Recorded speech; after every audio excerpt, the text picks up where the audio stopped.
আমার মধ্যে একটা অ্যাটিটিউড আমি গিভ আপ করি না থেকে তুমি শুরু করেছো। হ্যাঁ, বাজে সাঙ্গাতের সাথে ইয়ে হয়ে গেছিল, তো পড়াশোনায় ঠিক ধ্যান দিতাম না। তো হঠাৎ করে ওরকম একটা ঘটনা, প্রয়োজন ছিল আমার চাকরিটা লাগবেই, মানে বাস্তবের মাটিতে এসে পড়লে তখন। হ্যাঁ, তখন আমার 17 জাস্ট পড়ছে। তো সেই সময়টা তুমি কি করে মানে ওভারকাম করলে? বাট ব্যাড লাক যে এক্সামের রেজাল্ট বেরোনোর 3 মাস আগে বাবা মারা যায়। আমি 12 এবার ফেল করেছিলাম, সারা বাড়ি, মা অসুস্থ, খাবার তো লাগবে, ওষুধ তো লাগবে। তো আমি পুরো রিকোয়েস্ট করে স্যার প্লিজ আমার ফ্যামিলি চালাতে হবে, তাও নেয়নি। বাট আমি কারো ট্যাগ নিয়ে ঘুরতে পারবো না পিছনে। Hi, this is Chef Ranveer Brar and I'm here to tell you that also gives me the license to guarantee you brilliance on behalf of IIHM. Join International Institute of Hotel Management. সমাজ মাধ্যম, আর এই সমাজ মাধ্যমেই এখন আমরা বেশিরভাগ সময়টাই কাটাই। কারণ আমাদের সকালের ঘুম থেকে ওঠা থেকে শুরু করে একেবারে রাত পর্যন্ত আমরা বোধহয় মোবাইল স্ক্রল করতে করতেই কত কিছু জানি। যদিও এ নিয়ে নবীন প্রজন্ম এবং প্রবীণ প্রজন্মের মধ্যে একটা বিতণ্ডা তো রয়েছেই, যে অনেকেই মনে করেন যে সোশ্যাল মাধ্যমে আমাদের এই সমাজটাকে বরবাদ করে দিচ্ছে। আবার নবীন প্রজন্ম কিন্তু দেখাচ্ছে একটু হলেও আশার আলো, কারণ তারা এত কিছু নতুন নতুন সৃষ্টি করছে বা তাদের ভাবনার মাধ্যমে তারা এমন অনেক কথা রয়েছে যেই কথাগুলো আমরা হয়তো খুব সাধারণভাবে বলতে পারি না, কিন্তু সেটাই তারা বলে দিচ্ছেন এবং সামান্য মানুষের কাছেও সেটা পৌঁছে যাচ্ছে। তো আজ এমনই সোশ্যাল মাধ্যমে যার একেবারে প্রচুর সে পপুলার, আর তার পাশাপাশি আমাদের শহরেরই ছেলে, শহরেরই গর্ব অবশ্যই বলবো, কারণ সে এই সোশ্যাল মাধ্যমকেই আঁকড়ে ধরে বাঁচছে বা তার এই বাঁচার লড়াই সে চালিয়ে যাচ্ছে। কারণ তার সংসারের যে টান, সেই টানটা কিন্তু সেই সোশ্যাল মাধ্যমের মাধ্যমেই তিনি চেষ্টা করছেন এগিয়ে নিয়ে যেতে। কারণ অর্থনৈতিকভাবে যদি স্বাবলম্বী হওয়ার বিষয় আসে, এখন অনেকেই এটাও বলে থাকেন যে আমাদের একেবারে বেকারত্বের সময় একেবারে রুটি রুজির প্রচণ্ড প্রশ্ন। তো সেই জায়গায় দাঁড়িয়ে এই সোশ্যাল মাধ্যমকে কিভাবে তিনি কাজে লাগাচ্ছেন বা আরও কারোর কোনোভাবে সে কাজে লাগাতে পারে কি না, এরকম নানান প্রশ্ন নিয়ে কিন্তু আজ আমরা হাজির হয়ে গিয়েছি আমাদের পডকাস্ট স্টুডিওতে। তো এই মুহূর্তে আমাদের সঙ্গে আমাদের পডকাস্ট স্টুডিওতে হাজির রয়েছেন আমাদের শহরের ছেলে অভিষেক, আর আমরা তাকে বাঙালি বাবু বলেই চিনি। তবে সেই চলুন, বাঙালি বাবু কিন্তু আজকে একদম বাঙালি ড্রেস পরে আসেননি, কিন্তু বাঙালি বাবুই বটে। তো অভিষেক, তোমাকে স্বাগত আমাদের স্টুডিওতে। প্রথমে বলো কেমন লাগছে আর তুমি কেমন রয়েছো এখন? অনেক ভালো রয়েছি, ভালো লাগছে, কারণ কি এত সুন্দর আপনি স্টার্টিংটা করলেন, এত কিছু বললেন যে জিনিসটা লাইক মানে অনেকটা রিয়েলিটি আজকের ডেটে দাঁড়িয়ে। সত্যি মানে আমরা মনে করি যে সমাজটা বেকারত্বের দিকে চলে যাচ্ছে, বা মানে চাকরি নেই, ব্যবসার কোনো অপশন নেই। সেখানে অনেক মানুষ যাদের মধ্যে হয় না মানুষকে হাসানো, শেখানো বা কোনো কিছু তার পার্সোনাল ট্যালেন্ট সে শেয়ার করে সোশ্যাল মিডিয়ার মাধ্যমে, সেটা দিয়ে তার সংসার চলছে, তার ফ্যামিলিগত যত নিড আছে সেগুলো পূরণ হচ্ছে। তো আমিও তাদের মধ্যে একজনই। তো থ্যাংক ইউ আমাকে এখানে ওয়েলকাম করার, মানে আনার জন্য, ডাকার জন্য। আমি অনেক ভালো লাগছে এখানে। একদম, আমরাও কিন্তু তোমাকে কাছে পেয়ে সত্যি বলছি ভীষণ ভালো লাগছে। এবং সোশ্যাল মাধ্যমের সঙ্গে আমরাও যেহেতু জড়িয়ে রয়েছি, সেই জায়গায় সোশ্যাল মাধ্যমকে আমরা কিন্তু একেবারে ফেলে দিতে পারছি না। তো প্রথম অভিষেক, আগে একটা প্রশ্ন করব যে তোমার কি পড়াশোনা সবকিছু এই শহরেই, মানে এই শিলিগুড়িতেই বেড়ে ওঠা? হ্যাঁ, আমার জন্ম শিলিগুড়িতে, আমার স্কুল শিলিগুড়িতে, আমি কখনো কলেজ করিনি, মানে করতে পারিনি ফ্যামিলি সিচুয়েশনের কারণে। তো যখন আমার 12 আমি না অ্যাকচুয়ালি মানে খুব অনেস্ট, একদম আমি খুব একটা মানে আমি মিথ্যা কথা বলি না, আমি একদম অনেস্ট একটা ছেলে। যারা আমাকে পার্সোনালি চেনে তারা জানে। আমি 12 এবার ফেল করেছিলাম, ঠিক আছে। ফেল করার পরে ওই টাইমে বাবা মানে জীবিত ছিলেন। তো বাবা খুব হার্ট হয়েছিল যে আমি এত মেহনত করি এত পড়াশোনার জন্য, আর ওই টাইমে লাইক মানে হয় না যে একটা বাজে সাঙ্গাতের সাথে ইয়ে হয়ে গেছিল, তো পড়াশোনায় ঠিক ধ্যান দিতাম না। তো তার ওই টাইমে ফেল করি, বাবা খুব হার্ট হয়। তো ওটা আমি দেখতে পাই না, আমার খুব কষ্ট হয় যে ভাই বাবাকে হার্ট করে, এটা তো ভাই পসিবল না। তো বাবা বলে যে দুটো সাবজেক্টে তুই ফেল করছিস ওটাতে পরীক্ষা দে। বাট আমি মানে টার্গেট নিয়ে আমি সব কয়টাতে ফার্স্টের থেকে দিব, যতগুলো সাবজেক্ট সব কয়টার এক্সাম আমি দিব। তো আবার এক্সাম দিই, বাট ব্যাড লাক যে এক্সামের রেজাল্ট বেরোনোর 3 মাস আগে বাবা মারা যায়। রেজাল্টটা বাবা দেখতেই পায় না। আমার মার্কস ভালো ছিল, তো তারপরে 12টা করি আমি, মানে আমি উচ্চ মাধ্যমিক পাস। বাট কলেজে যাওয়ার পরেও, কলেজে আমি ভর্তি হয়েছিলাম সূর্য সেন কলেজে, আমি এক্সামেও বসেছিলাম। বাট ওই দিনকা আমার একটা মানে ইন্টারভিউ ছিল, আমি কোম্পানির নাম নেবো না, মানে একটা টেলিকম কোম্পানি ইন্টারভিউ ছিল। হুম। তো আমি বাথরুমের নাম করে কলেজ থেকে বেরোই, হুম। বাথরুমের দেওয়াল টপকে যে আমি বেরোলাম, আজ অব্দি আমি না তো কলেজে গেছি না স্কুলে গেছি মানে ইন্টারভিউটা দেওয়ার জন্য, ইন্টারভিউ দেওয়ার জন্য। কারণ কি আমার কাছে মানে তখন যে খুব আমাকে প্রয়োজন ছিল ওটা। প্রয়োজন ছিল, আমার চাকরিটা লাগবেই। মানে পড়াশোনার চাইতে আগে ছিল মানে অর্থনৈতিকভাবে মানে স্বাবলম্বী ভাড়া হওয়া। বাড়ি, মা অসুস্থ, হুম। খাবার তো লাগবে, ওষুধ তো লাগবে। হুম। তো দ্যাটস ওয়াই আমি ওই যে দেওয়াল টপকে যে আমি কলেজে দেওয়ালটা টপকে যে যাই, হুম। ইন্টারভিউতে যাই, ইন্টারভিউ আমি ক্র্যাকও করি। হুম। তো তারপরে আমি কোনোদিন পড়াশোনার দিকে যাইনি। ওইখান থেকে কাজ, অনেকগুলো কোম্পানিতে আমি জব করি। আমি যদি কাউন্ট করি 15টা-17টা কোম্পানিতে আমি জব করছি। মানে তাহলে কিন্তু বয়সটা একেবারে অনেক ওই কমে, টাইমে আমার অনেক কমের থেকে তুমি শুরু করেছো। হ্যাঁ, ফার্স্ট যে আমার জব ছিল হুম। সেই জবটার সময় আমার 18 পুরোপুরি হয়নি, তো সেই হুম। কারণে নিচ্ছিল না। হুম। তো আমি পুরো রিকোয়েস্ট করে স্যার প্লিজ আমার ফ্যামিলি দরকার চালাতে আছে, হবে, হ্যাঁ। তাও নেয়নি। হুম। তো আমার 18 বছর হতে টাইম বাকি ছিল। হুম। তো ওই 18 বছর আমি কমপ্লিট করার পরে জবে জয়েন করি। বাড়িতে কে কে ছিলেন? মানে আমি আর মা। আর ভাই বোন কেউ? না, আমার মানে actually একটাই ছেলে আমি একাই, তুমি? হ্যাঁ, আমি একাই। মানে তোমার বাবা কি করতেন? বাবা জুয়েলারি শপে জব করতেন, নিজেদের আচ্ছা, ছিল না, জব আচ্ছা, করতেন। আচ্ছা। তো হঠাৎ করে ওরকম একটা ঘটনা। হ্যাঁ, মানে ওটার- মহালয়ার দিন ছিল যেদিন মারা যায় আচ্ছা, বাবা। আচ্ছা। সকালবেলা বাজারেও গেছি। হুম। আমি মাটন খেতে খুব ভালোবাসি। হুম, হুম, তো মাটন কিনেছিল আমার জন্য। হুম, হুম, বাড়িতে এসে মাটনটাই ধুচ্ছিল, হুম। ধুতে ধুতে বুকে ব্যথা, খাটে বসলো, হুম। হসপিটালে ভর্তি হলাম, মারা গেল। মানে এক ফোঁটাও সময় দিল না। বুঝতেই তো পারিনি। মানে ওই টাইমে যখন ডক্টর ডিক্লেয়ার করলো যে তোমার বাবা নেই, আমি ভাবছি এটা কি, হুম। মানে এটা পসিবল? বয়সটাও তখন একেবারে কম। হ্যাঁ, তখন আমার 17 হুম, জাস্ট পড়ছে। হুম। তো ওই টাইমে জাস্ট রিয়েলাইজ করাটাই বড় ব্যাপার ছিল যে এটা রিয়েলিটিতে হতে পারে। মানে ফর মানে এক্সাম্পল, বাস্তবের মাটিতে এসে পড়লে তখন। হ্যাঁ, তখন আমি রিয়েলাইজ করি এটা কি সত্যি হচ্ছে আমার সাথে। আমার তো মানে বিশ্বাস করতেই প্রায় মানে 14-15 দিন লাগছে যে সত্যি হচ্ছে এটা আমার সাথে। তো ওই টাইমটা পুরো টাফ টাইম ছিল আমার তো লাইফে। সেই সময়টা তুমি কি করে মানে ওভারকাম করলে বা কি করে তুমি বুঝলে যে তোমার এখন আর, যেটা তুমি বললে একটু আগেই যে মানে বন্ধুদের কিছু সৎসঙ্গ বা কিছুতে, বা যদি বলা যায় পড়াশোনায় সেভাবে মন ছিল না, মানে হুম। যদি বলা যায় এটা চঞ্চল মন, একটা চঞ্চল মনের বাচ্চার যা হয় সেই ব্যাপারটা হুম। ছিল। তো হঠাৎ করে বাবার এরকম একটা ঘটনা এবং তোমার মধ্যে একটা আলাদাই প্রভাব ফেললো যদি বলা যায়, যে তুমি এক নিমেষে বুঝতে পারলে যে তোমার এবার কি করা উচিত। তো সেখান থেকে তুমি মানে সেখানে কি তোমাকে কোনো মোটিভেশন দেওয়ার কোনো মানুষ ছিলেন, নাকি তুমি নিজের থেকেই এটা বুঝলে যে না আমার এবার একটু আমার পরিবর্তনের প্রয়োজন? মোটিভেশনটা অ্যাকচুয়ালি কি হয় না, লাইফে সবথেকে বড় মোটিভেশন হচ্ছে রিয়েলিটি, আমি মনে করি। কারণ কি, বাবা মারা যাওয়ার 1 সেকেন্ড আগে অবধি আমি একটা ড্রিম লাইফ বাঁচতাম। মানে লাইক আমি যদি, আমার বাবা এরকম ছিল যে আমি যদি কিছু চাই 2 দিনের মধ্যে আমার কাছে ওটা চলে আসবে, এরকম লাইফ ছিল আমার। আর বাবা মারা যাওয়ার 1 সেকেন্ড পরে মানে ভাবা যায় যে এমন একটা জিনিস যে আমার বাড়ির যে কর্তা ছিলেন, ওই 1 সেকেন্ড আগে ওই মানুষটা কর্তা ছিলেন, 1 সেকেন্ড পরে আমি মানে হিসাব করলে আমি কর্তা, কারণ কি আমাকে চালাতে হবে। তো ওইটা লাইক একসেপ্ট করাটা অনেক বড় ব্যাপার। আর যখন মানে আমি মনে করি যখন হচ্ছে একটা ওই ছোট বয়সের একটা ছেলে যখন কাজে যায়, আর আমরা এমন একটা শহরে থাকি, আমি ডিরেক্টলি বলতে পারি এটা মানে আমি না খুব স্ট্রেট ফরওয়ার্ড কথা বলি, আমরা এমন একটা শহরে মানে থাকি যেই শহরে হচ্ছে মানে সেলসের জব ছাড়া কিছু নেই, ঠিক আছে, বাস্তব কথা এটা। আপনি যেই ফিল্ডে যান না কেন, আপনাকে সেলসের জবটা ফার্স্টেই করতে হবে, আপনাকে মার্কেটে ঘুরতে হবে। আর যেই ছেলেটা কখনো পাশের দোকানে চাল আনতে যায় না, সেই ছেলেটার হাতে একটা প্রোডাক্ট দিয়ে ধরায় বলা হচ্ছে যেটা বেচো, আমি কি বেচবো, আমি তো জানি না। ফার্স্ট তো এরকম ছিল যে আমরা নর্মালি আমরা যখন ম্যাচিওর হওয়ার পরে কি করি, কোনো দোকানে গেলাম, 3 জন দাঁড়িয়েছে, আমরা কি করবো, ওয়েট করবো ওই 3 জন যাক, তারপর আমি আসবো। ওই ম্যাচিউরিটি আমাদের ছিল না। আমি একটা জিনিস বেচতে গেছি, কাকু আমারটা দেখো, আমারটা দেখো, দোকানদারের কাছে আমি বকাও খেয়েছি, অনেক বাজেভাবে বকা খেয়েছি যে তুমি দেখছো কাস্টমার দাঁড়িয়ে আছে, তুমি কেন আমাকে বলছো। তো ওই জিনিসগুলো শেখা, বাড়িতে এসে আমি থেকে শেখা, ওইটা আমি বাড়িতে এসে রোজ কাঁদতাম, মার সামনে কাঁদতাম না, কারণ কি আমি কাঁদলে মা কাঁদবে, আমি বাথরুমে গিয়ে কাঁদতাম, ভাবতাম কি হচ্ছে আমার সাথে এটা। তো যেই ছেলেটা কখনো পাশের দোকানে যে বললাম চাল আনতে যায় নাই কখনো, আমি নিজের হাতে জল ভরিনি জীবনে, বাবা মারা যাওয়ার আগে পর্যন্ত নিজের হাতে জল ভরতাম না। আমার প্যাশন ছিল ক্রিকেট, আমি ভালো লেভেল অব্দি ক্রিকেট খেলছি, মানে বলতে গেলে অনেক ভালো লেভেল অব্দি ক্রিকেট খেলছি। তো আমার প্যাশন ছিল ক্রিকেট, আর ওটা ছাড়া আমি কিছু বুঝতাম না। তো মানে হয় না বাবা মার আদুরের ছেলে যেটা হয়, ওখান থেকে 1 সেকেন্ডের মধ্যে এমন একটা তুমি দুনিয়াতে ছিটকে গেলে যেখানে মানে তোমাকে লড়তে হবে এখন, ফাইট, নাহলে তুমি তোমার মাকে বাঁচাতে পারবে না, নাহলে তুমি ভাত খেতে পারবে না, বাড়ির মালিক মাসের শেষে তোমাকে কথা শোনাবে, ইএমআই তখন ছিল না, বাড়ির মালিক তোমাকে মাসের সাথে কথা শোনাবে। তো এই সমস্ত জিনিসগুলো যখন রিয়েলিটির সামনে যখন আমরা দাঁড়াই না, তার থেকে বড় টিচার এই দুনিয়াতে কিছু হয় না। একদম ঠিক কথা বলেছো, একদম সহমত তোমার সঙ্গে আমি। তো এইভাবে কাজ, যেমন তুমি বললে যে তোমাকে কোনো একটা প্রোডাক্ট হাতে ধরিয়ে দিয়ে তোমাকে বলা হয়েছে ওটা বিক্রি করতে হবে, যেটা সম্পর্কে তুমি কোনো আইডিয়া নেই বা তুমি জানো না।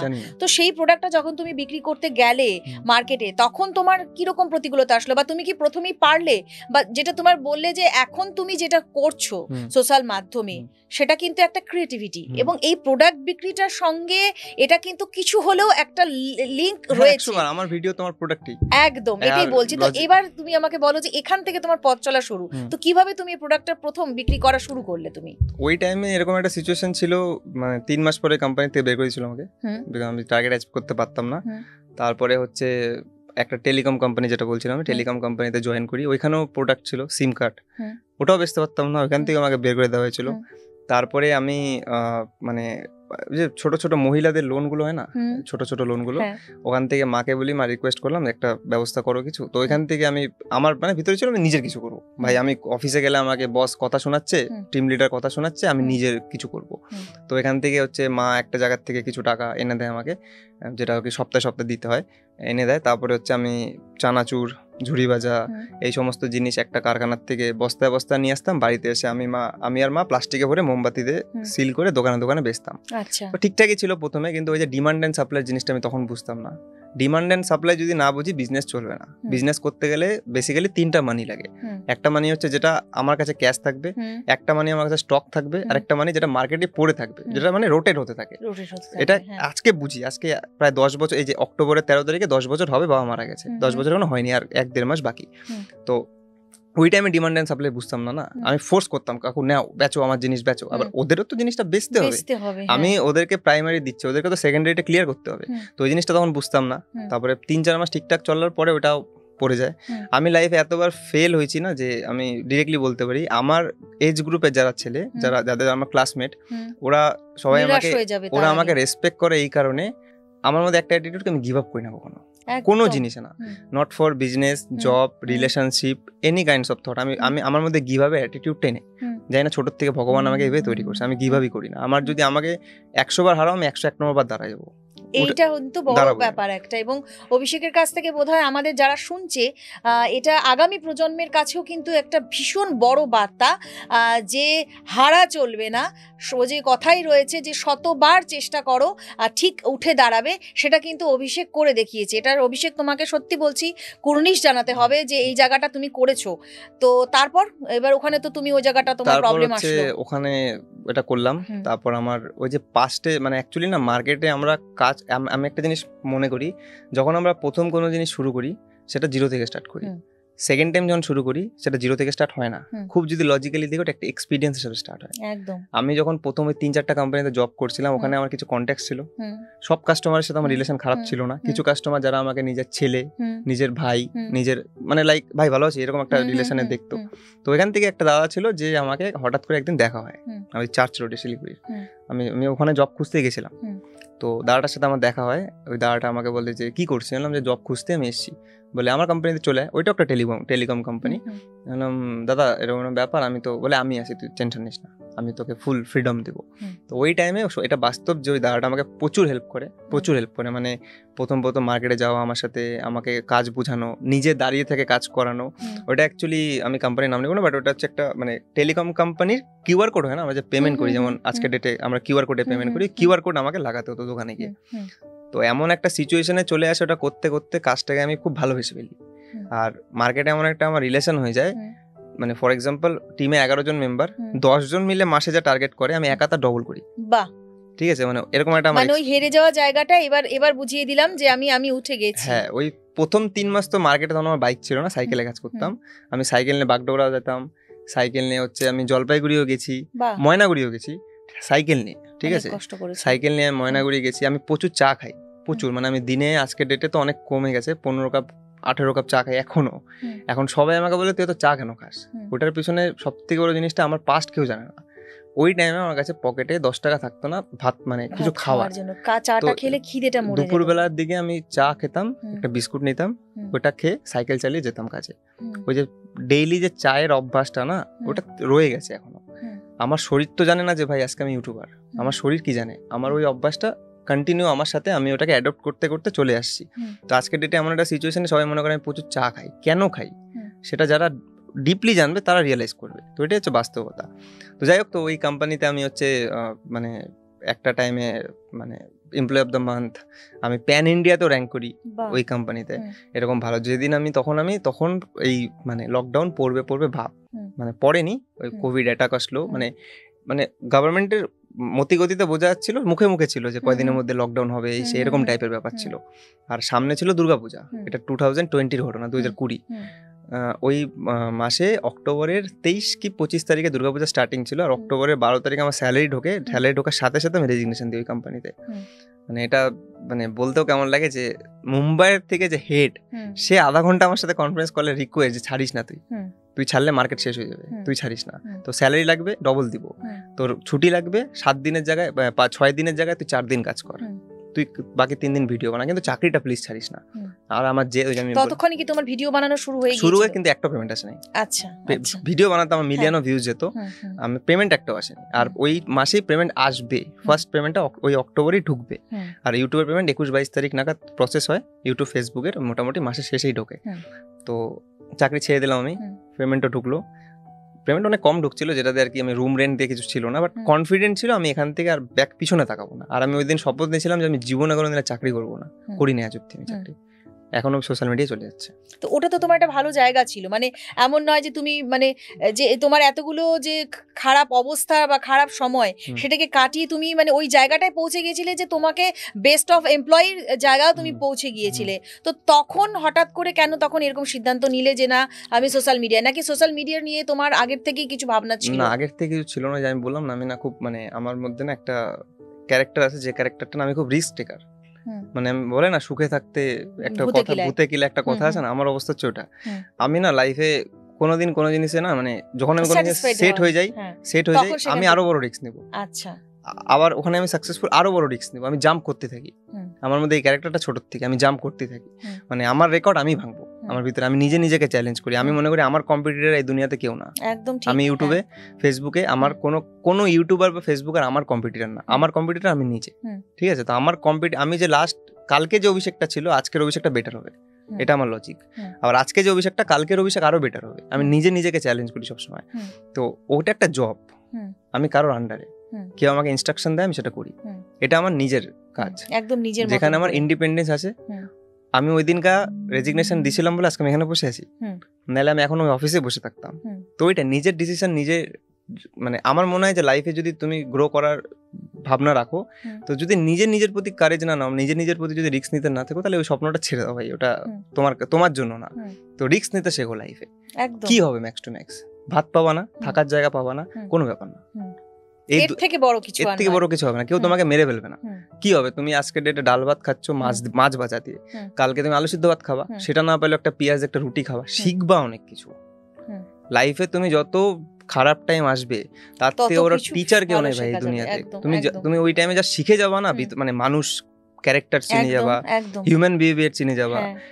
কোথায় গিয়ে আমাকে কি করতে হবে, হুম। কোথায় গিয়ে কি মানে আমাকে কি টাইপের কথা বলতে হবে, হুম। তুমি এত জিনিস ওই খারাপ টাইমের থেকে শিখবা, তোমাকে মানে ফেলা দূরের কথা, ছুঁতে পারবে না কেউ, একদম ঠিক কথা এক্সপার্ট হয়ে বলেছো। যাবা তখন তুমি। তো তুমি তখন শুরু করলে কিভাবে, মানে যখন ফার্স্ট তোমার ভিডিও যেটা তুমি দিলে, যেটা বললে যে তোমার তখন অক্টোবরে আসারও কথা ছিল, ও টাকা আসার কথা ছিল, ফার্স্ট কি দিয়ে শুরু হয়েছিল, তোমার কনসেপ্ট কি ছিল? ফার্স্ট তো আমি যে ওই কোম্পানিতে জব করতাম, ওইটা থেকে মানে আমি শুরু করে দিয়েছিলাম। ওটা মানে অফিসে সবাই জানতো যে আমি ভিডিও বানাই, কিন্তু পপুলার। কি ধরনের ভিডিও তখন বানাতে? ওই টাইমে আমি বলতে গেলে হয় না, যখন আমরা কোনো জিনিস স্টার্ট, মানে একটা কথা না, your first product is not your final product. আজকে আমি যে জিনিস দিয়ে কিছু স্টার্ট করলাম, ওইটা দিয়ে আমার সব চলবে এটা এমন না। তো প্রথমে আমি মোটিভেশনও করছি মানুষকে, প্রথমে 4-5টা ক্যারেক্টার নিয়ে কমেডি করারও চেষ্টা করছি, মানুষকে হচ্ছে এডুকেশনাল ভিডিও দেওয়ারও চেষ্টা করছি, চলে নাই, কারণ কি আমার সাথে কমেডিটাই গেছে। তারপরে যখন রোস্টিং স্টার্ট করলাম, first video 7 million views, first video ফেসবুকে। ফার্স্ট যে আমি রোস্টিং করছিলাম, ওই টাইমে একটা ভাইরাল হয়েছিল, আপনি দেখেছেন কিনা, গীতা সৌভাগ্য বলে একটা কাপল ভাইরাল হয়েছিল, ওদেরকে আমি ফার্স্ট রোস্ট করেছিলাম। ফার্স্ট ভিডিওটা 7 মিলিয়ন ভিউজ ছিল। তখন একটা মোটিভেশন, টাকা পাইনি, 1 টাকাও পাইনি, বাট একটা না, ওই যে ভাই 7 মিলিয়ন ভিউজ, 70 লাখ মানুষ আমার ভিডিও দেখছে, 70 লাখ, ওটাতেও অনেকটা বড় পাওয়া। কোন দেশের পপুলেশন না 70 লাখ, 70 লাখ মানুষ আলাদাই ব্যাপার, নিজের বুক থাকবে, হ্যাঁ ভাই করে ফেলছি নিজে একটা। তারপর ওখান থেকে আর কি, তো ওখান থেকে স্টার্ট করলাম, ওই যে রিস্ক নিলাম। আমি মনে করি যে ওই টাইমে যদি জব না ছাড়তাম, আমি ইউটিউবার হইতামই না, কারণ কি আমার মাথায় কি মাস গেলে স্যালারি আসবে, যখন আমার স্যালারি অপশনটা আমি কেটে দিলাম, আমাকে এবার খাটতে হবে না, টাকা কোথা থেকে আসবে, তখন খাটার স্পিডটা আরো বাড়বে, প্রোডাক্টিভিটি বাড়বে। প্রোডাক্টিভিটি বাড়ার ইয়েতে ছেড়ে দিয়েছি, রিস্ক নিছি। তো এই যে ইউটিউবার হিসেবে কনসেপ্ট কিভাবে ভাবছো, মানে যেমন তুমি এখন বললে যে এখন তুমি রোস্টিংটা বেশি করছো, যেটা আমি তোমার ফেসবুক দেখলাম, সেখানেও কিন্তু আমি লক্ষ্য করলাম তুমি তাই করছো, তানিয়া ইত্যাদি আরো অনেক নাম মনে করো উঠে আসছে। তো রোস্টিং এই ভাবনাটা তোমার কেন আসলো যে এটার বাইরে অন্য কিছু নয় কেন? রোস্টিং হচ্ছে এমন একটা জনরা যেটা হচ্ছে এক টাইপের ক্রিটিসিজম। আমি কোনো জিনিসকে ক্রিটিসাইজ করছি। একটা হয় যেটা আমরা ক্রিটিসাইজ করি কাউকে অ্যাটাক করে। আমি মনে করি না আমার রোস্টিং ভিডিওতে কারোর হার্ট হয়, কারণ কি আমি অ্যাটাক করি, পার্সোনাল অ্যাটাক করি না। ফর এক্সাম্পল, একটা কোনো ক্রিয়েটার যে নিজের বডি পার্ট দেখাচ্ছে, আমি তার বডি পার্ট দেখানোটাকে অ্যাটাক করি, তার ফ্যামিলিকে অ্যাটাক করি না, ঠিক আছে? তো আমি ক্রিটিসাইজ, আমি একটা কথা বলি, আমি যদি আজকে মনে করি যে আমি এগুলা করবো তো সবাই এরকম ভিডিও বানানো বন্ধ করে দিবে, এটা কোনোদিন পসিবল না, কেউ পসিবল মানে কোনোদিন পসিবল না। বাট মানুষের মাইন্ডসেট না দুই ভাগে বিভক্ত। একদম। যেই মানুষটা আমার থেকে একটা মেয়ের ছোট জামা কাপড় পরা রোস্ট চাচ্ছে, সেই মানুষটাই কিন্তু রাত্রিবেলা ওই মেয়েটার ভিডিও দেখছে, এটা ফ্যাক্ট। একদম ফ্যাক্ট। মানুষ চাই না মানুক, এটা ফ্যাক্ট। তো হিউম্যান বিহেভিয়ার এইভাবেই কাজ করে। আমরা দুইটাই চাই, আমরা মজাও চাই, আমরা চাই ওকে রোস্ট করুক, আবার ও এগুলা ভিডিও বানাক, ঠিক আছে? তো আমি কোনো সময় মানে এমন ভিডিও বানাইনি যেটাতে লাইক আমি সমাজকে খারাপ করছি বা সমাজকে দূষিত করছি, এরকম টাইপের কন্টেন্ট না। যারা সমাজকে দূষিত করে তাদেরকে ফানি ওয়েতে আমি ক্রিটিসাইজ করি, বাস এটাই আমার কন্টেন্ট। তোমার মাথার মধ্যে এই কনসেপ্ট আসছে কেমন করে, মানে যে এই যে তোমার বলার ধরনটা, মানে কিভাবে তুমি বলবে, কি কোন ভাবে কথাটাকে থ্রো করবে, বা এই যে মজাটা যেটা তুমি বললে ফানি ওয়েতে তুমি ওটাকে করছো, সেটা কিভাবে করছো তখন? মানে প্রথম যখন ভিডিও বানাতাম, ফার্স্ট এটা হয়তো আপনার সাথে হয়েছে, প্রথম যখন আপনি ভিডিও বানাবেন না, ক্যামেরার সামনে মুখ দিয়ে আওয়াজই বেরোয় না, মানে পুরো নার্ভাস লাগে, মানে মাথায় তখনই ঘুরে এটা তো ভাই আগে গিয়ে মানুষ দেখবে, এই জিনিসটা তখনই মাথায় প্রথম বেরোয় না।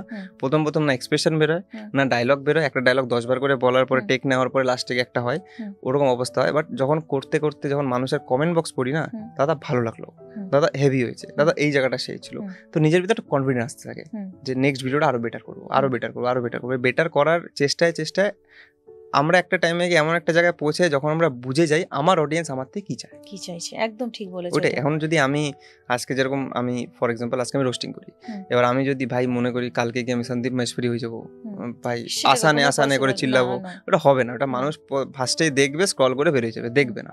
যার যেটা একটা ক্যারেক্টার, আজকে জনি লিভার যদি কোনো একটা ফিল্মের হিরো হয়, আর যদি ফর এক্সাম্পল শাহরুখ খান যদি মানে জনি লিভারের জায়গায় থাকে, ওই সিনেমা কখনোই চলবে না। আমাদের মাইন্ডে একটা ক্যারেক্টার বসে যায় যে এই মানুষটা এটাই করে। তো রোস্টিংটা মানুষ আমারটা দেখে, আমার রোস্টিংটা একটু রোস্টিং, একটু স্ল্যাংও থাকে, গালাগালিও থাকে। আমি হচ্ছে কোনো সময় হচ্ছে মানে অনেক ডবল মিনিং জোকও মারি। তো এই ক্যারেক্টারটা মানুষের মাথায় বসে গেছে যে এই ছেলেটা এরকম ভিডিও বানায়। তো এটা হয়ে যায় একটা টাইমের পরে, ভিডিও বানাতে আমরা বুঝে যাই, তো এটা হয়ে যায়, মাইন্ডে বসে যায়। যদি বলা যায় যে এই যে হাস্য কৌতুক, এটাকে তো অ্যাকচুয়াল বলা যেতে পারে হাস্য কৌতুক, মানে হাস্যরসের মাধ্যমে তুমি এমন কিছু মানুষকে পরিবেশন করছো যেটা কিছু পজিটিভ দিক আছে, কিছু নেগেটিভ দিক আছে।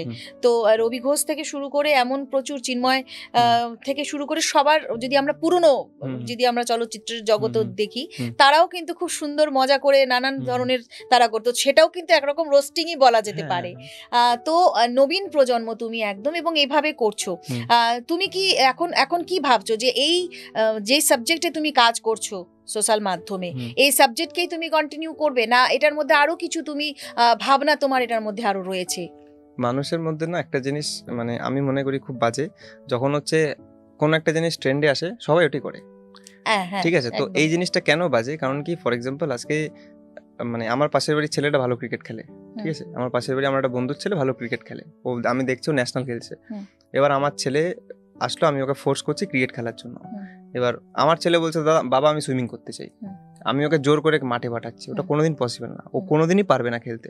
সেম জিনিসটা আমাদের সমাজেও হয়, কেউ একটা রোস্টিং এ সাকসেসফুল, যে রোস্টিং এ ভালো ভিউজ আছে, তাকে দেখে আমরা সবাই ভিডিও বানাচ্ছি। তো এখন রোস্টিং কন্টেন্টটা এমন একটা কন্টেন্ট হয়ে গেছে, কারোর হাতে স্মার্টফোন, কারোর স্বপ্ন আমি ইউটিউবার হবো, ওর ফার্স্ট ভিডিওটা রোস্টিংয়ে আসবে, ও রোস্টিংই করবে। আমি অনেক ছেলেকে শিলিগুড়ি দেখছি যারা আমার থেকে ইন্সপায়ার্ড হয়ে বা অন্য কারোর থেকে ইন্সপায়ার্ড হয়ে রোস্টিং ভিডিও স্টার্ট করেছে, 2টা ভিডিও 3টা ভিডিও 4টা ভিডিও 5 নম্বর ভিডিও নাই, 6 মাস 7 মাস ধরে চ্যানেল ডেট।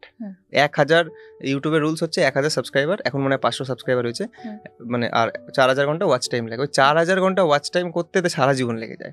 তো এটার থেকে আমি কি বুঝলাম, এটার থেকে আমি এটাই বুঝলাম যে ওর ভিতরে ওই জিনিসটাই নাই। প্রতিটা মানুষের মধ্যে কোনো না কোনো আমি মনে করি ট্যালেন্ট থাকে। তো নিজের ট্যালেন্টটাকে খোঁজো, ফাইন্ড করো ওটাকে, যে তোমার মধ্যে কি আছে, ওইটা করো না ভাই, ওইটা করলে তুমি ওটাতে সাকসেসফুল। বাট আজকের জেনারেশনে মানে কেউ কোনো জিনিসে সাকসেসফুল, ওইটা কারো জুসের দোকান চলছে, মোড়ে মোড়ে জুসের দোকান, কারোর পার্লার চলতেছে, সবাই পার্লার খুলছে, তো ওই জিনিসটা কখনো হবে না। তাহলে তুমি উল্টা মানে লসের দিকে যাবে। মানে যদি বলা যায় কিছু হাটকে করো, আলাদা কিছু আলাদা। তো আমি রোস্টিং করতে করতে এখন আমার প্যাশনটা রোস্টিং এ হয়ে গেছে, যেটা আমি একটু আগে বললাম। আমি যদি চেঞ্জ করি চলবে না, বাট সত্যি কথা বলি আজকে এত রোস্টার হওয়ার পরে না আমার নিজেরই রোস্টিং করতে ভালো লাগে না। আমি রোস্টিং করি কারণ কি মানুষ আমাকে চেনে, ওই ফেসে ওই রোস্টিং এর মানে মানুষ জানে যে এই ছেলেটা রোস্টিং করে। অনেক কিছু ট্রাই করার ইচ্ছা আছে, ওটা ফিউচারে আমাকে একটু, আমি যা করি ফুললি প্ল্যান আর এক্সিকিউশন দিয়ে করি। তো প্ল্যানিং আর এক্সিকিউশনের উপরে কাজ অলরেডি চলছে, আপকামিং এ কিছু তো ট্রাই করব, ভালো কিছু। এখন তুমি কেমন আয় করছো এখান থেকে? আয় বলতে সত্যি কথা বলতে একটা টাইম ছিল যখন হচ্ছে ভালো টাকা আয় হতো। আমি না অ্যাকচুয়ালি মানে মোস্ট অফ দ্য ক্রিয়েটার কি করে, মানে প্রচুর কোলাবোরেশন করে, হ্যাঁ প্রচুর ব্র্যান্ড প্রমোশন করে, প্রচুর এই সমস্ত জিনিস করে। আমার চ্যানেলে আজ অব্দি কেউ দেখতে পাবে না যে আমি কারোর সাথে কোলাবোরেশন করছি, কোনো ইউটিউবারের সাথে আমি করি না। অফার আসে না এমন না, অফার আসে আমি করি না। আমার কোলাবোরেশন জিনিসটা এই কারণে ভালো লাগে না যে মানে ফর এক্সাম্পল একটা ছোট ক্রিয়েটার যখন হচ্ছে কোনো একটা বড় ক্রিয়েটারের সাথে কোলাব করে, সে এমনি কিছু সাবস্ক্রাইবার ফ্রিতে পেয়ে যায়। তো ফিউচারে গিয়ে না মানুষের মাইন্ডে ঢুকে যায় ও তো এর জন্য উঠছে, ওর সাথে ও ভিডিও বানাতো বলে আজকে এই জায়গায়। আজকে ফর এক্সাম্পল যেরকম পুরব ঝা বলে একটা ক্রিয়েটার আছে, যেটা এআই বলা হয়, ও ফার্স্টে হার্স বেনিওয়ালের সাথে ভিডিও বানাতো। আজকে ওর পিছনে না একটা হার্স বেনিওয়ালের ট্যাগ লেগে গেছে, ও ওকে উঠাইছে। বাট না, পুরব ঝার ট্যালেন্ট প্রচুর হাই, ও প্রচুর ট্যালেন্টেড ছেলে, ও নিজের দমে উঠছে। বাট মানুষ বুঝবে না, মানুষ দেখবে যে ভাই ওর তো ফার্স্টে এর সাথে ভিডিও বানাতো। তো এই একটা সাইকোলজিতে আমি কোনোদিন কারোর সাথে ভিডিও বানাই, আমি নিজের দমে উঠবো। আমার 100 ভিউজ আসুক আমি খুশি, আমার 1 মিলিয়ন আসুক আমি খুশি, আমার 100 মিলিয়ন আসুক তাও খুশি। বাট আমি কারোর ট্যাগ নিয়ে ঘুরতে পারবো না পিছনে। তো ওইটাই আমি আর কি ট্রাই তো করবো নিশ্চয়ই ফিউচারে কিছু, বাট আপাতত রোস্টিংটা যেহেতু মানুষ ভালোবাসা এখনো দিচ্ছে, তো ওইটাই। তো এখন যদি বলি যে এই স্টুডিওতে বসে তোমার কিছু রোস্টিং করার যদি কোনো ইচ্ছে হয়, বা ঠিক এই মুহূর্তে কি মনে পড়ছে? আপনি টপিক দেন আমাকে, আমি যেমন এখন যেমন আমার মনে পড়ছে একদম আমাদের শহর শিলিগুড়ির যদি বলি যে খাবারের দোকানগুলোতে যদি যাই, মানে এখন আমাদের মানে করে আটকে উঠতে হবে, কারণ যেই দোকানেই যাচ্ছি না কেন, যত বড়ই দোকানে যাচ্ছি না কেন, সেখানে হয় পচা খাবার, নয় এক্সপায়ার হয়ে গিয়েছে, আরশোলা থাকছে, ইত্যাদি ইত্যাদি নানান রকম। তো এটা নিয়ে তোমার ভাবনা যদি বলি রোস্টিং এর মাধ্যমে? রোস্টিং বলতে কি, লাইক এটাকে যদি আমি ফানি ওয়েতে বলি তাহলে এরকম যে ফর এক্সাম্পল যে ভাই 7 দিন ধরে আমি হচ্ছে জ্বরে পড়েছিলাম, পুরো আইসক্রিম খেতে ইচ্ছা করছিল, খুব বাজেভাবে আইসক্রিম খেতে ইচ্ছা করছিল। 7 দিন পরে ঠিক হলাম, তারপর আইসক্রিম দিয়ে গেলাম, দাদা একটা আইসক্রিম দাও। আইসক্রিমটা খেতে গিয়ে দেখি এটা আসলে উকি মারছে ওটা ভিতর থেকে, আসলে ঠ্যাঙ্গুলো এরকম করে বেরিয়েছে, পা বেরিয়েছে।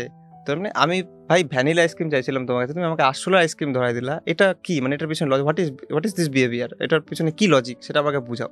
এখন যেহেতু এটা আমি রতে বললাম ক্যামেরাতে, তো হাসি অতটা লাগবে না। যখন আমরা এডিট করি তখন ওটার মধ্যে মিম বসাই, ব্যাকগ্রাউন্ড মিউজিক বসাই, তো ওটা না ফানি একটা সিচুয়েশন ক্রিয়েট হয়ে যায়। তো কখনো কি এগুলো নিয়ে ভাবো? মানে আমি বলছি কেন এই কথাটা তোমাকে কেন তুললাম, যে তুমি যেটা বললে যে মানুষের কিছু আচরণ বা যারা করছে ভিডিও নানান ধরনের বানাচ্ছে, সেটা কতটা প্রভাব ফেলতে পারে সমাজে, তো সেটার একটা ভালো দিক খারাপ দিক সেটাকে তুমি তুলে ধরছো তোমার রোস্টিং এর মাধ্যমে, হ্যাঁ, বা ফানি ওয়েতে তুমি সেটাকে বলছো। তো এই যে সমাজেরও বেশ কিছু টপিক বা সমাজের বেশ কিছু বিষয় রয়েছে, যেই বিষয়গুলোকে যদি তুমি একটু ফানি অ্যাঙ্গেলে করে কিছু বার্তা বা কিছু মেসেজ যদি তুমি দিতে পারো বা মানুষকে সচেতন করতে পারো, তো এরকম নিয়ে কি কখনো কিছু ভেবেছো? না, এটা এরকম টাইপের জিনিস নিয়ে আমি ভাবিনি। আমি অ্যাকচুয়ালি টার্গেট করি কোনো পার্সনকে, যে একটা মানুষ, ঠিক আছে, মানে কোনো একটা মানুষ কিছু একটা করছে যেটা আর কি মানে ফানি, আর এরকম টাইপের জিনিস যে অলরেডি সোশ্যাল মিডিয়াতে পপুলার, বা সোশ্যাল মিডিয়াতে যে অলরেডি আগের থেকে ভিডিও বানাচ্ছে, তার কিছু কুকর্ম টাইপ, মানে এমন হয় না, মানে লাইক মানে ড্রেস আপ সেন্স। হ্যাঁ, যেমন কথা বলি, আমরা একটা ভিডিও খুব দেখি যে বসে প্রচুর খাবার থালা নিয়ে মানে খেয়েই চলেছে। এবার আমরা নিজেরা সন্দেহ প্রকাশ করি যে আদৌ কি ও পুরোটা খাচ্ছে, বা খেয়েও কি করে বেঁচে আছে, মানে এত খাবার কি করে খেতে পারে। তো এটাও এক ধরনের ভিডিও আমরা দেখি খুব সোশ্যাল মাধ্যমে। এরকম টাইপের ভিডিও অনেক টাইপের ভিডিও, মানে সোশ্যাল মিডিয়া আজকে মানে ফর এক্সাম্পল আমি মাঝে মধ্যে ভাবি, আমি অনেক ভিডিওতে এটা বলেছিও, যে সোশ্যাল মিডিয়া আবিষ্কার করছিল বা যার মাথায় ফার্স্ট কনসেপ্ট আসছিল, ওর মাথায় কি ছিল যে ভাই দুনিয়াকে আমি কানেক্ট করব, দুনিয়ার অজানা জিনিসগুলোকে আমি কানেক্ট করব, যেটা আর কি একটা 2000 কিলোমিটার দূরে বসে থাকা মানুষও এখানকার কোনো জিনিস দেখতে পাবে, এক্সপ্লোর করতে পারবে ফোনের মধ্যেই বা কম্পিউটারের মধ্যেই এক্সপ্লোর করতে পারবে। বাট ওই জিনিসটাকে মানুষ কতটা নেগেটিভ ওয়েতে ইউজ করে আজকের ডেটে, যে ফর এক্সাম্পল মানুষ ট্রিগার করে হচ্ছে কারোর মানে বডি পার্ট আমি মানে ফর এক্সাম্পল যে অনেক মেয়ে আছে যারা সোশ্যাল মিডিয়াতে নিজের বডি পার্ট দেখিয়ে আজকে পপুলার, ইনস্টাগ্রামে মিলিয়ন্স অফ ফলোয়ার। অনেক মানুষ আছে যেরকম পুনিশ সুপারস্টার বলে একজন আছে, ও রাস্তার মধ্যে শুয়ে পড়ে হ্যাঁ গোবর খাচ্ছে, তারপরে দুধ ঢেলে দিচ্ছে নিজের উপরে, মানে এত বাজে বাজে জিনিস করে। তারপরে দীপক কালার বলে একজন আছে, হ্যাঁ ও হচ্ছে মানে লাইক মানে হয় না সমকামী যেরকম হয় ওই ক্যারেক্টার প্লে করে। তো ওই জিনিসগুলো মানে মানুষের আইবল ক্যাচ করার জন্য সোশ্যাল মিডিয়াতে মেনলি ভিউজটা আসে কিসের? অ্যাডের। আমাদের মেন আর্নিংটা কি? স্ক্রল করতে করতে যখন আমরা কোনো জিনিস দেখি ওটার মাঝখানে অ্যাড আসে, ওই অ্যাডের রেভিনিউ থেকে আমরা কামাই। ওদের সাইকোলজিটা কি? আমরা এমন কিছু করব, বাজে হোক ভালো হোক খুব বাজে হোক, এমন কিছু করব যেটা যেন লোকে দেখে থামতে পারে, আইবলে যেন স্ক্রল করার সময় ভাই এটা কি জিনিস, আইবলটা ক্যাচ করে। তো আইবল ক্যাচ করানোর জন্য আজকে ডেটে মানুষ এতটা নিচু পর্যায়ে নামতে পারে যে মানে সেদিনকে আমি একটা ভিডিও দেখলাম, একটা মা রিল বানাচ্ছে, বাচ্চাটা মানে মাকে ধরে কাঁদছে, হয়তো খিদা পাইছে বা কোনো প্রবলেম হচ্ছে বা কিছু। আমার বাচ্চার থেকে তো আমার রিলটা বড় না, ধাক্কা মারলো না, বাচ্চাটা ছিটকে চলে গেল রিলের মধ্যে, অন রিল, ওইটা আবার আপলোডও করা হয়েছে। তো এটা কেমন টাইপের একটা, ওই জিনিসটা দেখে বাকি মানুষের কাছে কি মেসেজ যাচ্ছে, তাই না? তো সোশ্যাল মিডিয়া যেরকম আজকের ডেটে বাচ্চারা ইউজ করে, ফোন বাচ্চাদের হাতে, মারা কি করে খাওয়ানোর সময় খাচ্ছে না, ফোন ধরাই দিল হাতে, তো ফোন দেখে খাচ্ছে। তো একটা বাচ্চা যখন ওই জিনিসটা দেখবে, বাচ্চাদের মধ্যে তো আর ভালো খারাপ সঠিক এই বিচারটা তোদের মধ্যে থাকে না, ওদেরকে যেটাই শেখানো হবে, ওদেরকে যদি আমি শিখাই আকাশ সবুজ রঙের, ওরা ওটাই শিখবে। তো সেটাই তো ওদের উপরে প্রভাবটা বাজে পড়ে, একটা খারাপ শিক্ষা যায়। যেরকম ফর এক্সাম্পল কিছুদিন আগে আমি একটা মানে ছেলের সাথে গল্প করছিলাম চায়ের দোকানে বসে, তখন আমি আন্দামানে ছিলাম, আমার অ্যাকচুয়ালি শ্বশুরবাড়ি আন্দামানে, ঠিক আছে? তো আমি শ্বশুরবাড়িতে ছিলাম, আন্দামানে ছিলাম। তখন আর চায়ের দোকানে বসে আছি, তখন হচ্ছে রাশিয়া ইউক্রেনের যুদ্ধ চলছিল। যুদ্ধ চলার পরে পেট্রোলের দাম পুরো দুনিয়াতে বেড়ে গেছিল। তো ওই ছেলেটা আমাকে বলছে যে, আমাকে বলেনি অ্যাকচুয়ালি, চায়ের দোকানদারকে বলছিল, তো উসমে হামকো ক্যা ফরক পড়তা হ্যায়। এটা একটা কেমন ইনলজিক্যাল কথা। পেট্রোলের উপরে পুরা দুনিয়া নির্ভর করে। কেন করে?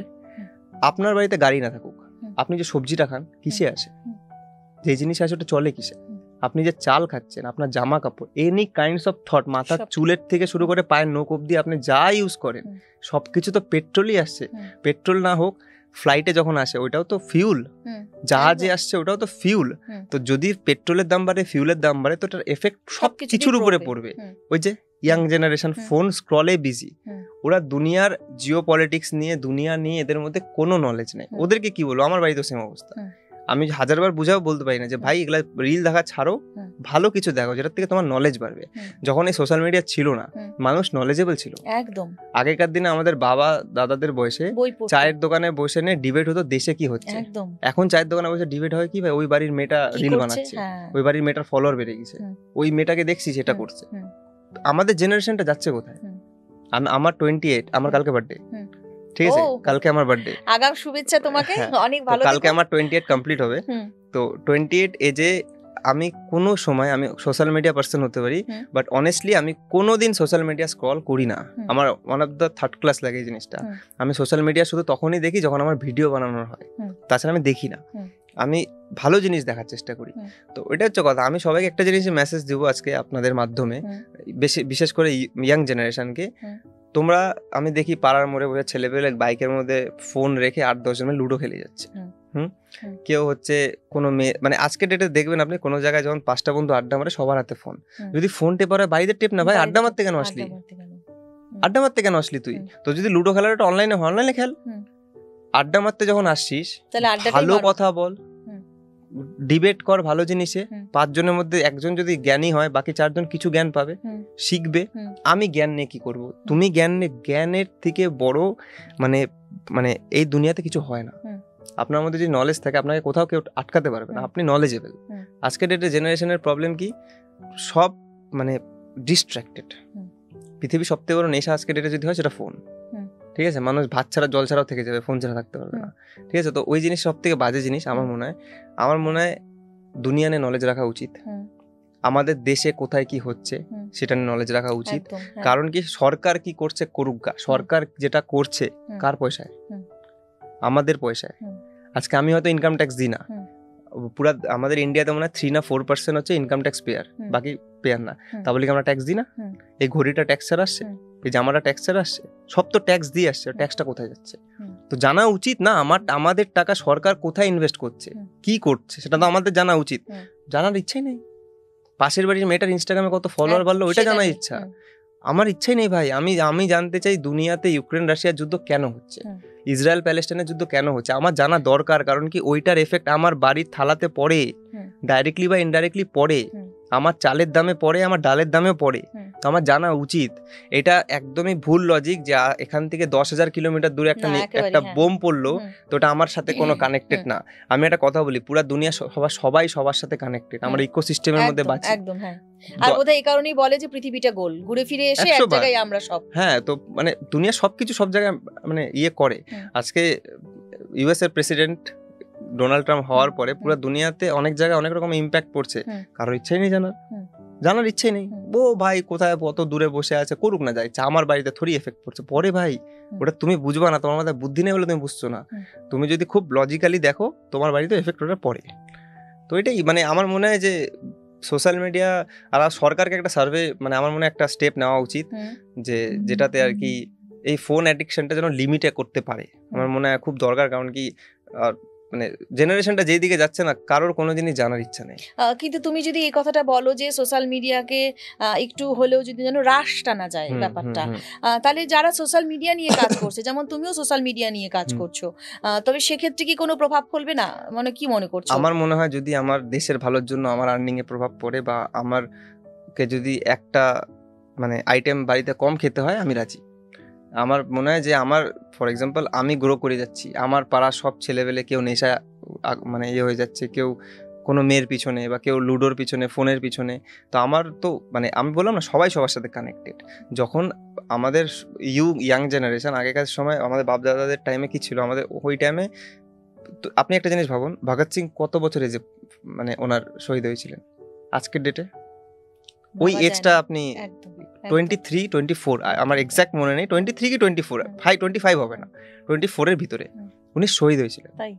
ওনার মাইন্ডসেট ভাবুন আপনি, ওনার মাইন্ডসেট ভাবুন আপনি।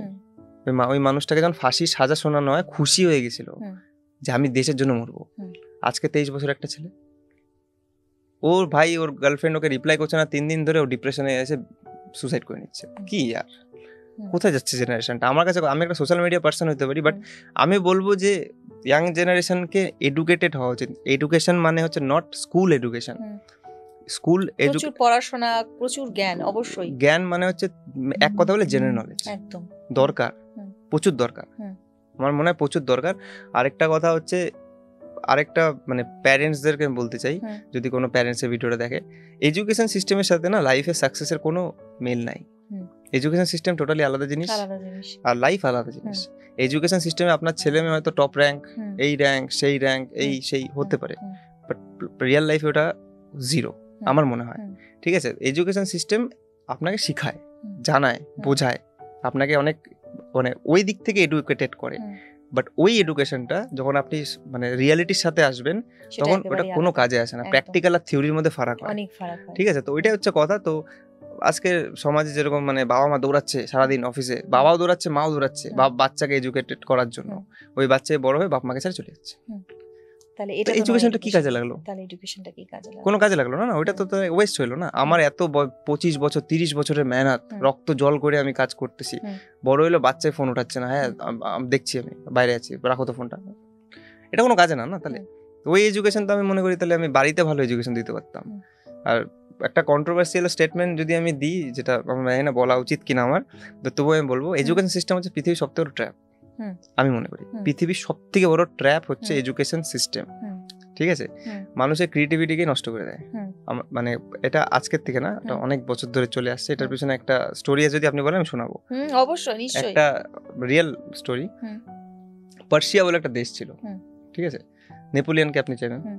তো নেপোলিয়নের সাম্রাজ্যের সাথে পার্সিয়ান আর্মির একটা যুদ্ধ হয়, হুম। ঠিক আছে। নেপোলিয়নের আর্মিটা ছিল অনেকটা ছোট আর্মি, একদম ছোট, মানে পার্সিয়ান সাম্রাজ্যের সামনে একদম ওর কোনো মানে বলতে গেলে অকাদি নাই। হুম। তবুও পার্সিয়ান আর্মিকে খুব তাড়াতাড়ি হারায় দেয় হুম। নেপোলিয়ন আর্মি, হুম। খুব বাজেভাবে হারায়। হুম। তখন হচ্ছে পার্সিয়ান সাম্রাজ্য ভাবে যে হাউ কি করে পসিবল, হুম। আমাদের এত মানে অ্যাডভান্স ওয়েপেন্স, আমাদের এত বড় আর্মি, হুম। আমাদের এত কিছু, বাট নেপোলিয়ন কি করে হারায় দিল আমাদেরকে। তো তখনই ওরা বুঝতে পারে না, একটা টাইমের পরে ওরা রিয়েলাইজ করে এটার পিছনে সবথেকে রিজন হচ্ছে পার্সিয়ান আর্মি যারা মানে যুদ্ধে গেছিল, ওরা নিজেদের দিমাগ লাগাচ্ছিল যুদ্ধ করার সময়, এই ভাই এদিক যা, ওই ওইদিক যা, তুই এদিক থেকে ব্যাকআপ নে, তুই এদিক থেকে এটা কর। আর নেপোলিয়নের আর্মি নেপোলিয়নকে ভগবান মনে করতো। নেপোলিয়ন বলছে মানে ওইটাই শেষ কথা, দিমাগ লাগানো চলবে না। নেপোলিয়ন যদি বলে বন্দুক বের করে নিজেকে গুলি মারো, মেরে দাও। এত ট্রাস্টেড ছিল ওরা নেপোলিয়নের। তো নেপোলিয়নের ইনস্ট্রাকশন ওরা ফেল করে নাই, তাই ওরা জিতছে। তখন যত বড় বড় যারা বুদ্ধিজীবী ক্যাপিটালিস্ট লোক যারা আর কি, যারা এক টাইপের দুনিয়াকে চালায়, তখন ওরা রিয়েলাইজ করে এমন একটা সিস্টেম বানানো হবে যে ছোটবেলার থেকে একটা বাচ্চাকে এমন একটা আমরা খাঁচায় বন্ধ করে দিব, ও ভাবতেই পারবে না, আমরা যেটা বলবো ওইটাই শেষ কথা। তখন স্কুল তৈরি হয়। এটা কন্ট্রোভার্সিয়াল স্টেটমেন্ট, বাট ফ্যাক্ট, আমি প্রুফ করতে পারি। না, ওইটা তো আমাদের সত্যজিৎ রায়ের যে সিনেমা বা চলচ্চিত্র গোপী গাইন বাঘা বাইন, সেখানেও কিন্তু এই পোর্শনটা বা এই জায়গাটা রাখা হয়েছিল, যেখানে রাজা শেখাচ্ছে মন্ত্র দিয়ে, সেই মন্ত্র ঢুকিয়ে দেওয়া হচ্ছে। তো ব্যাপারটা এটাই যে হ্যাঁ, এটা তো বটেই। তো এই এডুকেশন সিস্টেমটা আমরা অ্যাডপ্ট করা, তো আমাদের প্রতিটা দেশ এটাকে অ্যাডপ্ট করছে। তো অ্যাডপ্ট করার পরে এই জিনিসটা একটা বাচ্চাদের মাইন্ডে এমন একটা চলে গেছে না, যে আমরা না ওইটার বাইরে বেরে নিজেদের কিছু করার চেষ্টাই করি না। ফর এক্সাম্পল, আজকে যদি আমি মানে নিজের কিছু ট্রাই করি, মাইন্ডের মধ্যে চলে আসে ফার্স্টে আমার ব্যারিয়ার এতটাই, এর বাইরে আমি যেতে পারবো না, আমার অকাত এতটাই। বাট আমি একটা কথা বলতে পারি, তুমি এভরিথিং, সব কিছু করতে পারো, সব কিছু। এই দুনিয়াটা খোলা, ল রুলস রেগুলেশনস এগুলা বানানো হয়েছে ঠিকই, বাট তোমার মধ্যে যদি ক্যারেক্টার থাকে, অকাত থাকে, তুমি সব কিছু করতে পারো। এখানে কোনো কিছুতে কেউ আটকাবে না, এনিথিং, মানে ভাবনারও বাইরে। তাহলে এখন অভিষেককে বাড়িতে কি বলে, মানে মা কি বলে এখন? মা তো এক্সপায়ার করে গেছে। আচ্ছা, মা চলে গিয়েছে। মা 2022 মানে মা কি এটা দেখে গিয়েছেন যে অভিষেক এগুলো করছে? মা খুব প্রাউড ছিল যে মানে আমার মা বুঝতো না আমি কি করি। অ্যাকচুয়ালি আমার মা অসুস্থ ছিল, ব্রেন স্ট্রোক হয়েছিল, তো পেশেন্ট ছিল। তো ওই টাইমে হচ্ছে মা হচ্ছে প্রাউড ফিল করতো যে আমার ছেলেকে লোকে চেনে, কি করে অতটা জানতো না সত্যি কথা বলতে, যে মানে কি করে। ভিডিও এমন না যে দেখে নাই, দেখছে, ভিডিও দেখছে, ভিডিও দেখে হাসতো। ইভেন হচ্ছে মানে আমার মা না, মানে ব্রেন স্ট্রোক হওয়ার পরে না হয় না একটা মানে নার্ভ শুকে গেলে যেরকম হয় না, বুঝতে পারে না, অতটা রিয়েলাইজেশন পাওয়ারটা কমে যায়, তো ওরকম হয়ে গেছিল। বাট মানে সত্যি কথা বলতে প্রাউড ছিল। আর তোমার বিবাহিত জীবন আছে তুমি বললে একটু আগে, তো সেটা কি অ্যারেঞ্জ ম্যারেজ না লাভ ম্যারেজ? এটা অনেক একটা মানে ক্রিটিক্যাল স্টোরি। আচ্ছা, আমার ওয়াইফ হচ্ছে আন্দামান, আচ্ছা 3600 কিলোমিটার দূর এখান থেকে। আচ্ছা, কিভাবে তোমার সাথে? এই কি সোশ্যাল মাধ্যম? হ্যাঁ, সোশ্যাল মাধ্যম। আমার ফ্যান ছিল, ভিডিও দেখতো। আচ্ছা, তো আমাকে ইনস্টাগ্রামে নরমালি কথা হতো। তারপরে আমি কলকাতায় একটা আমার শো ছিল, শোতে গেছিলাম, তো ভাবলাম ওই টাইমে আমার সাথে কথা রেগুলার কথা হতো, মানে ফোন হতো, মেসেজ হতো, মানে কোনো রিলেশন ছিল না, জাস্ট কথা হতো। তো এই টাইমে আমি বলছিলাম কলকাতা আসছি, দেখা করলে করতে পারো। তো বলো ঠিক আছে, কোথায় আসবে? ও তখন কলকাতায় ছিল, ওর একটা দিদির বাড়ি আছে, ওখানে ঘুরতে এসেছিল। তো কোইন্সিডেন্টলি আমরা মিট করি, তো হয় না, তারপর একটা মানে ফিলিংস কাজ করা শুরু করে। তো ওইটাই, সেও বাঙালি? হ্যাঁ, সেও বাঙালি। আচ্ছা, তারপরে একটা ফিলিংস কাজ করা শুরু করে, তারপরে আবার ব্রেকআপ হয়ে যায়। আচ্ছা, তারপরে আবার ব্রেকআপ হয়ে যায়, 5 মাসের মতন ব্রেকআপ ছিল, কোনো কন্ট্যাক্ট ছিল না। তারপরে হুট করে একদিন আমাকে ফোন করে যে মানে মিস করছি তোমাকে।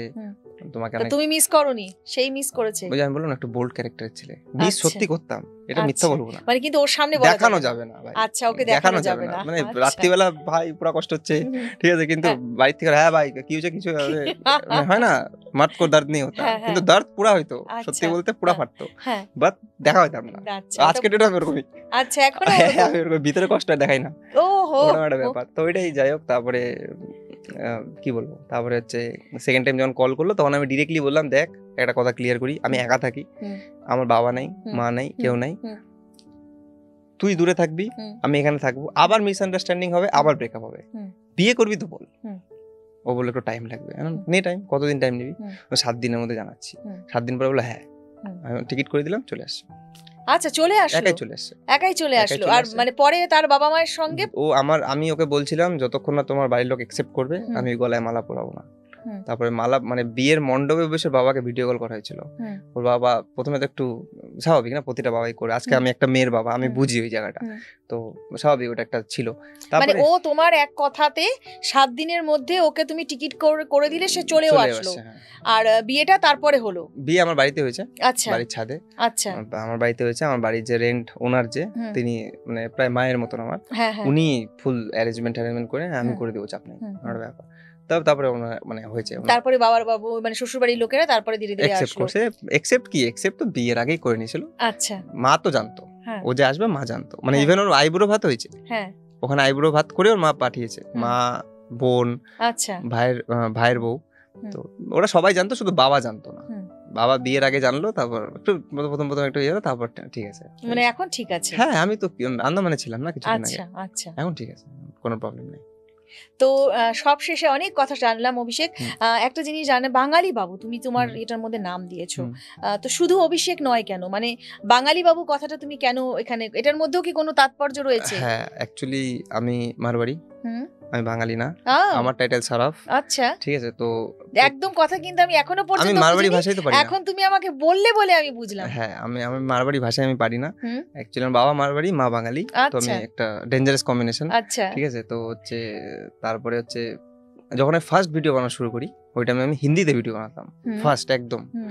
তো ওই টাইমে আমার দাদা ছিল, আমার হিন্দির টান না মানে বোঝা যায় যে এ বাঙালি, হিন্দি বলে না, খাতা হয় যাতা হয় ওরকম টাইপের হিন্দি প্রথম ছিল, মানে ফ্লুয়েন্ট না। বাড়িতে তো আমি স্কুল ফ্রেন্ড, আমার টাইটেলটাই শুধু মারওয়াড়ি, বাট স্কুল ফ্রেন্ড সবকিছুই তো আমার বাঙালি, বাংলা। তো তখন হচ্ছে আমি দাদাটাকে বলি যে তা কি করা যায়, বলে তুই এমন একটা নাম ভাব যেটাতে লোকে দেখে যেন বোঝে তুই হিন্দি বলার চেষ্টা করছিস বাট তুই বাঙালি। তখন ওই বাঙালি বাবু অভিষেক নামটা আসে। ও আচ্ছা, যেহেতু হিন্দিটা গন্ডগোল ছিল, ওটাকে ধামাচাপা দিতে বাঙালি বাবু, শাক দিয়ে মাছ ঢাকার চেষ্টা, শাক দিয়ে মাছ ঢাকার চেষ্টা, কিন্তু বাঙালি বাবুটাই থেকে গেল। পরে বাংলাতে ভিডিও বানানো শুরু করলাম, তো নামটা চেঞ্জ করি না। আচ্ছা, কিন্তু মানে যদি বলা যায় মনে প্রাণে আদ্যপান্ত বাঙালি তুমি একেবারে। আমি গর্বিত বাঙালি, বাঙালি কি গর্বিত বাঙালি। অবশ্যই। তো সবার জন্য কি মেসেজ থাকবে অভিষেক, মানে কি নিয়ে? যারা নবীন প্রজন্ম রয়েছে, যারা এখন স্ট্রাগল করছে, সবার জন্য। স্ট্রাগল ইন দ্য সেন্স আমি মনে করি যে ডেডিকেশন, প্যাশন, এটা মানে বলবে সবাই তো বলে সেম কথা, বাট আমার কথার মিনিংটা হচ্ছে যে গিভ আপ করা যাবে না। সেটা এনি কাইন্ডস অফ থট হোক, গিভ আপ করা যাবে না। কারণ কি থমাস এডিসন 900-950 বার বাল্ব বানানোর পরে তিনি সাকসেস হয়েছিলেন। ইভেন হচ্ছে আমরা নিকোলা টেসলা, তিনি অনেকবার ফেলিওর হওয়ার পরে উনি এত বড় সায়েন্টিস্ট। পৃথিবীতে মিরাকেল হয় আমি মানি, কিন্তু মিরাকেল তাদের সাথে হয় যারা এফোর্ট দেওয়া ছাড়ে না। আমি একটা তীর মারে যদি ভাবি যে অন্ধের মতন মারলাম আমার টার্গেটে লাগবে, এটা কোনোদিন পসিবল না, এটা ভগবানের পক্ষেও পসিবল না।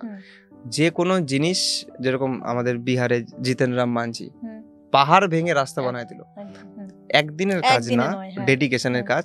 তো যদি একটা মানুষ হাতুড়িয়া ছেনি দিয়ে পাহাড় ভাঙতে পারে, তুমি ভাই কি করতেছো তাহলে? তুমি ভাই 2 দিন রোদে বেরা হচ্ছে না, 2 দিন বৃষ্টিতে বেরা হচ্ছে না, জ্বর চলে আসছে, তাহলে তো ছাড়ো ভাই, তুমি হবে না তোমার দ্বারা, করতে হবে। মানে একটা সং আমি খুব শুনতাম ওই টাইমে, এখনো শুনি খুব ডিপ্রেস থাকলে, লক্ষ্য কো হর হাল মে পানা है। ঠিক আছে, ওই গানটা লাক্সিয়া সিনেমার, ওই গানটা আমার লাইফের একটা অ্যান্থম ছিল আমার লাইফের। তো বাস্তব এটাই যে ভাই ডেডিকেশন রাখো, প্যাশন রাখো, আর হচ্ছে কনসিস্টেন্সি রাখো নিজের প্রতি, ঘষতে থাকো, মানে নিজের টার্গেটটাকে, এক না একদিন ওটা সাকসেসফুল হবে। একদম একদম অভিষেক, তুমিও এগিয়ে চলো, আরো ভালো ভালো ভিডিও বানাও, আমরা দেখি। এবং অবশ্যই আমরা এটাও একটা আবেদন রাখবো তোমার কাছে, যে এমন কিছু ভিডিও তোমার মধ্যে নিশ্চয়ই আমরা দেখবো আগামীতে, যেটা একটু সাধারণ মানুষকেও সচেতন করার মতন যে বার্তাগুলো অন্তত আমরা পৌঁছে দিতে পারি, যেটা আমরা সরাসরি হয়তো পৌঁছতে পারি না, কিন্তু তোমার কথাতে, তোমার বলার ভঙ্গিতে হয়তো তাদের কাছে অবধিও পৌঁছে যেতে পারে। অনেক এরকম বিষয় আমাদের সমাজে আছে, আশেপাশে রয়েছে। তো আশা করবো নিশ্চয়ই আগামীতে তুমি তাই করবে। আর অবশ্যই তুমি তোমার যেটা অ্যাচিভমেন্ট করতে চাইছো আগামীতে আরো এগিয়ে চলো, ভালো থাকো। আর অবশ্যই আমাদের স্টুডিওতে আসার জন্য তোমাকে অনেক অনেক ধন্যবাদ। তো যারা দর্শকরা রয়েছেন, যারা দেখছেন দূর দূরান্ত থেকে, তাদের কেমন লাগলো? এমনিতে তো অভিষেককে সকলেই চেনে, বাঙালি বাবু অভিষেক, কিন্তু বাঙালি বাবুর এই যে শেষে যেটা বললো, আমার পক্ষেও কিন্তু বোঝা একেবারেই সম্ভব হয়নি যে সত্যিকারের ও একেবারেই বাঙালি নয়, কিন্তু হ্যাঁ আদ্যপান্ত বাঙালি, সেটা ওর কথাতেই আমি বুঝে গেলাম। তবে বাঙালি বাবু অভিষেক আজ আমাদের সঙ্গে ছিলেন এবং তার সাথে তার জীবনে চলার পথের নানান প্রতিকূলতা এবং নানান বিষয়গুলো খুব সুন্দরভাবে আমাদের সঙ্গে শেয়ার করলেন। ভীষণ ভালো লাগলো, কারণ খুব খোলা মনের মানুষ, এটা অন্তত বোঝা গেল। তো আপনাদের কেমন লাগলো অবশ্যই জানাতে কিন্তু একদম ভুলবেন না। তো আবার অন্য কোনো অতিথি নিয়ে নিশ্চয়ই আপনাদের সঙ্গে ফের হাজির থাকবো। ধন্যবাদ।